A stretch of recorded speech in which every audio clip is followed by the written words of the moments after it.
This is why you need to know about wildfires. They can cause floods and mudslides even after the flames are gone.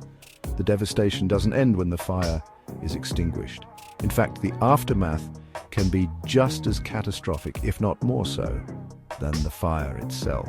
When wildfires rip through forests and grasslands, they leave behind a barren, charred landscape. They don't just burn plants and trees. The intense heat and flames consume everything in their path, leaving nothing but ash and scorched earth. They also destroy the roots and leaves that normally hold the soil together and help slow down rainwater. These roots and leaves act as nature's glue, binding the soil and preventing erosion. Without them, the soil becomes loose and unstable, making it more susceptible to being washed away by rain. Imagine pouring water over a sponge versus a hard surface. The sponge soaks up the water, absorbing it and preventing it from running off. The sponge soaks up the water, holding it in and releasing it slowly, but the hard surface makes the water run off immediately, with nowhere to go but downhill.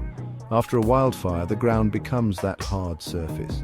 The intense heat can actually bake the soil, creating a crust that stops water from soaking in. The intense heat can actually bake the soil, making it as hard as concrete. This crust prevents water from penetrating the ground, leading to increased runoff, creating a crust that stops water from soaking in. This crust is like a barrier, preventing the soil from absorbing any moisture. So when it rains after a fire, instead of the water seeping into the ground, it runs over the surface. Instead of the water seeping into the ground, it runs over the surface, picking up speed and volume as it goes. It runs over the surface.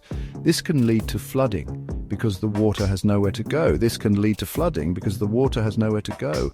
The water accumulates quickly, overwhelming streams and rivers and causing them to overflow. Even worse, as the water flows, it picks up loose ash, dirt and rocks, turning into a dangerous mudslide that crashes downhill. It picks up loose ash, dirt and rocks, turning into a dangerous mudslide that crashes downhill. These mudslides can be incredibly fast and powerful, carrying debris and causing massive destruction in their path, turning into a dangerous mudslide that crashes downhill. These mudslides can be devastating, causing even more damage than the wildfire itself. These mudslides can be devastating, causing even more damage than the wildfire itself. They can destroy homes, roads, and entire communities in a matter of minutes, causing even more damage than the wildfire itself.